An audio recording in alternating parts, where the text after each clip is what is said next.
Je savais pas que les thérapeutes utilisaient le podcast comme moyen de traitement en fait. Il y en a plein. Mais genre, je peux pas être dans ton blog de Léna Situation comme as. Il pleut et j'ai oublié de prendre un parapluie. On est trop content de t'avoir, Émilie. Tu parlais de la vertu thérapeutique aussi. C'est là, ouais. C'est trop beau. Demain, je donne une conférence sur le podcast à l'hôtel de ville de Bordeaux. Vu que je suis une grande introvertie, j'ai l'habitude de me cacher derrière mon micro. Mais cette fois, je vais essayer de relever le défi et de sortir de ma zone de confort. Là, je me dis une seule chose, c'est heureusement que j'ai pas fait de télé. Parce que j'ai des anecdotes d'amis, mais vraiment horribles. Les anecdotes, hein, pas les amis. Horribles. Juste avant de passer en duplex, vous savez, quand le journaliste est comme ça, avec son micro, et qui dit « Oui, bonjour, nous sommes en direct de Fréjus » ou je sais pas quoi. Au lieu d'avoir des remarques sur leur travail, eh bien, les femmes ont des remarques sur leur make-up. T'étais pas assez maquillée, qu'est-ce que c'est que ça? Remets une couche. À la radio, on s'en fout, il y a plein de vidéos de journalistes. Ils sont en jean, pas make-upés, rien. Et ils nous sortent les news. Bon, maintenant, la radio, elle est filmée. Moi, j'aime pas l'idée que la radio soit filmée. Tu te dis, ok, je vais faire de la radio, on me verra pas. Et finalement, si. Et il y a un truc qui m'énerve, mais qui m'énerve. C'est quand on me dit « Ah, le podcast était super, il était vraiment génial, mais ça aurait été bien d'avoir les images. » C'est un podcast. Bref, j'aime les voix plus que les visages. Dites-moi en commentaire si c'est votre cas aussi. Alors, je viens juste d'arriver. C'est ici. C'est parti pour découvrir ce qu'il y a à l'intérieur.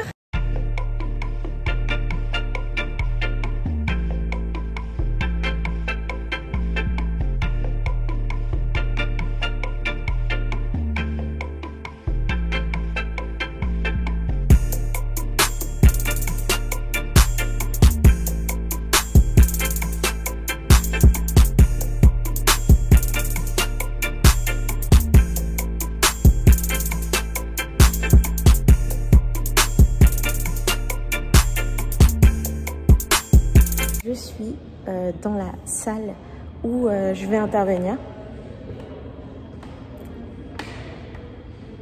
Quand même, c'est pas mal. C'est pas mal. C'est vraiment pas mal. C'est très joli.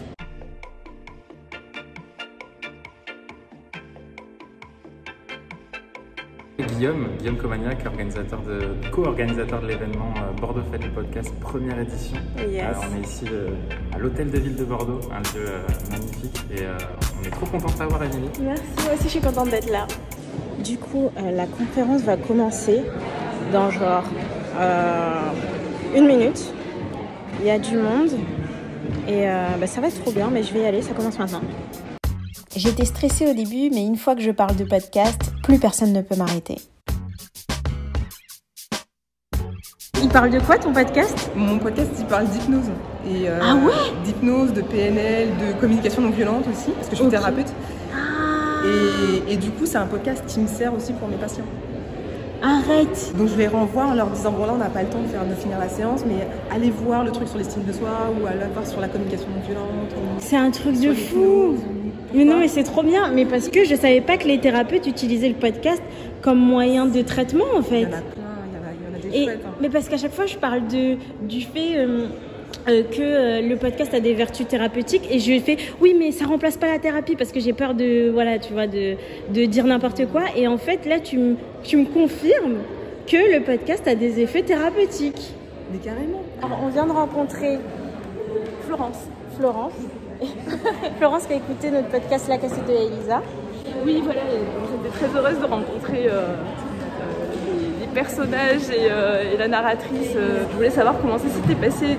Tu parlais de la vertu thérapeutique aussi, de ça, et comment ça s'est passé au niveau de la famille. Et moi, j'ai trouvé ça facile de faire un podcast sur la famille.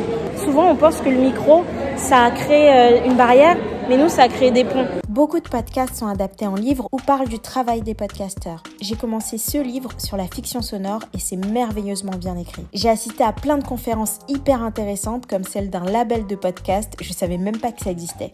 Ensuite, je suis partie embêter Pauline parce que j'adore son travail. Elle a pas envie de te J'ai filmer. une sale gueule. Meuf, genre, je peux pas être dans ton blog de Léna Situation comme as.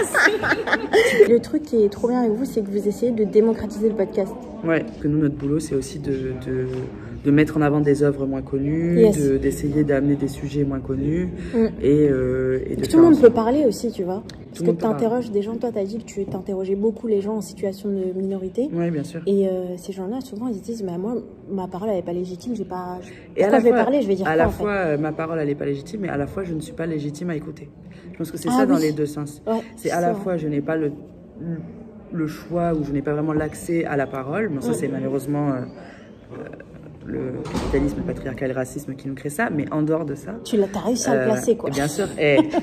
À un moment donné, tu me mets dans ton vlog, tu le sais. Mais en Je te dehors promets de de pas couper. Voilà. Mais en dehors de ça, je pense qu'il y a aussi le truc où elle est écoutée, quelque chose, c'est accepter d'avoir un temps pour soi et un temps pour son cerveau. Et je pense que pour les personnes qui travaillent beaucoup, qui sont dans des sociétés de précarité, etc., la question du temps, c'est un truc extrêmement important. Ouais. Et je pense que le podcast, c'est un bon outil aussi pour ça. Et nous, on essaie vraiment de le développer dans ce sens-là. C'était concis, c'était parfait, c'était glowy, Merci. Vraiment. Merci. Où est-ce qu'on peut te retrouver? Eh bien, on peut nous retrouver sur La Clameur, donc @laclameurpsc. On a un site internet www.laclameur.org. Et puis, on est sur tous les réseaux sociaux, on est partout. N'hésitez pas à nous retrouver, on est à Bordeaux. Voilà. C'était trop bien, c'était intense.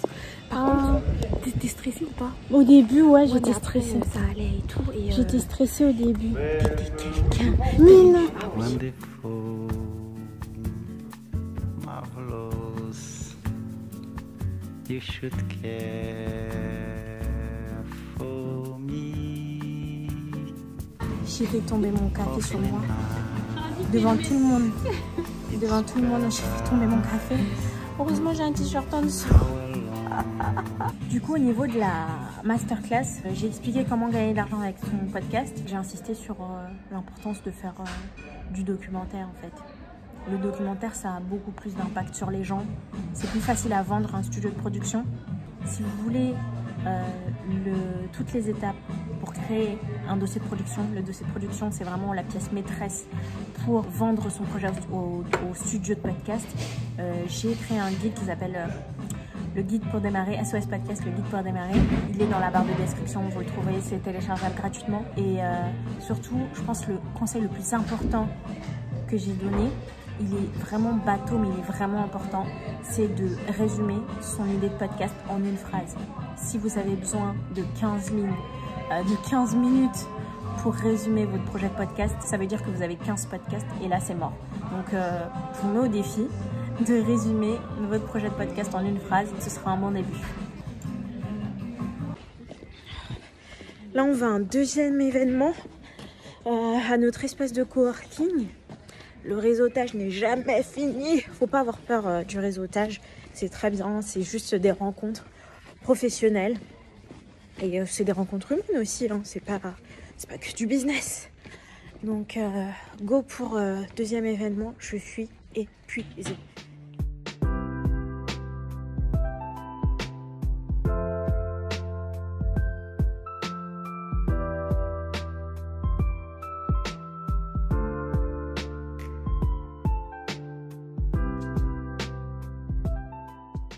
Grosse surprise, il y a quelques mois, j'ai donné un cours dans une école en Belgique et j'ai demandé aux étudiants de faire un podcast. Et là, je viens de recevoir une fiction.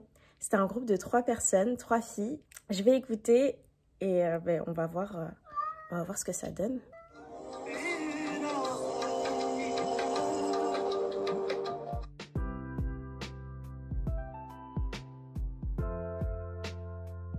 Franchement, c'est vraiment bien. Elles ont respecté quasiment toutes les règles de storytelling que je leur avais données. Il y a du suspense, il y a une quête, du mystère, des personnages intéressants. Donc franchement, bravo à elles. J'ai certaines choses négatives à dire, mais je leur dirai en privé. En tout cas, je suis hyper fière de ce qu'elles ont fait parce qu'elles sont allées jusqu'au bout. Alors que la fiction, c'est hyper compliqué. Je vous laisse sur cette note. Moi, je vais me coucher. Si la vidéo vous... Ah, mais mon Dieu, ce chat va me tuer.